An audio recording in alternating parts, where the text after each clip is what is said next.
আল্লাহ নবী বলছে আমার উম্মত যখন শেষ জামানায় গানে আসক্ত হবে, গায়িকায় আসক্ত হবে, নৃত্যে আসক্ত হবে, বাদ্যযন্ত্র বেড়ে যাবে, হালাল পানির মতো মদ পান করতে থাকবে।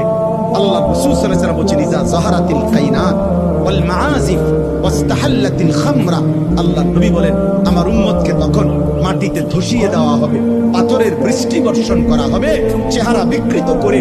কোনদিন রাত গভীরে এই নাফরমান এমন হতে পারে, আল্লাহ মাফ করে দেন, কোনদিন রাত গভীরে শুইবার পরে ঘুম থেকে, গানের আসর থেকে, বাদ্যের আসরে, মদের আসরে, জুয়ার আসরে।